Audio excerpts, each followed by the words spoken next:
Musk has become $138 billion richer. Zuckerberg has become $49 billion richer. And Bezos has become $28 billion richer since Election Day. 60% of Americans live paycheck to paycheck. 85 million Americans are uninsured or underinsured in terms of health care. Does anyone really think that the oligarchs give a damn about ordinary? We are living in an extremely dangerous time.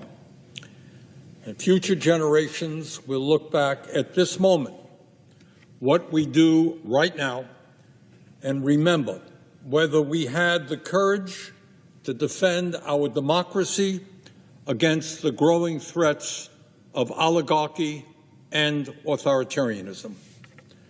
They will remember whether we stood with President Abraham Lincoln, and he stated that, quote, "This nation under God shall have a new birth of freedom, and that a government of the people, by the people, for the people, shall not perish from the earth."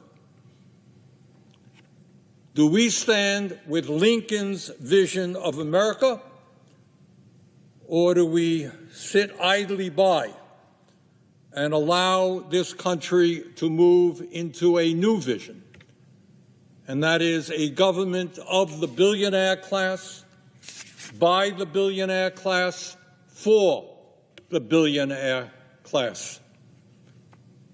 But it is not just oligarchy that we should be concerned about.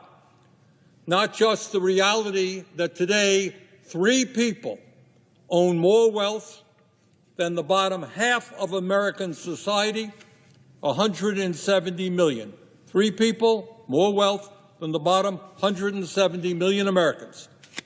It is not just that the gap between the very, very rich and everyone else is growing wider, and it is not just that we have more income and wealth inequality today than we have ever had. On top of all of that, the reality is that today we are moving rapidly under President Trump toward authoritarianism. More and more power resting in fewer and fewer hands. Mr. President, as we speak right now, Elon Musk, the wealthiest man on the planet, is attempting to dismantle major agencies of the federal government which are designed to protect the needs of working families and the disadvantaged. These agencies were created by the U.S. Congress, and it is Congress's responsibility to maintain them, to reform them, or to end them. It is not Mr. Musk's responsibility. What Mr. Musk is doing is patently illegal and unconstitutional and must be ended. Says we have taken the first step to resume work in the most diverse areas of mutual interest, including the Middle East and the broad sense of the word. And I mean our presence in Syria, the Palestinian-Israeli settlement, and so on. So basically called Ukrainian President Zelensky a dictator. And Medicare, Medicaid, none of that stuff is going to be touched. Nothing. You don't have to. Now, if there are illegal migrants in the system, we're going to get them out of the system and all of that fraud. But it's not going to be touched.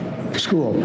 I want to bring school back to the states so that Iowa, Indiana, all these run well.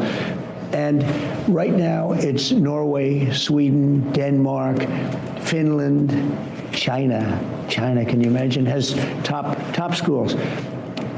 We're last. So they have a list of 40 countries. We're not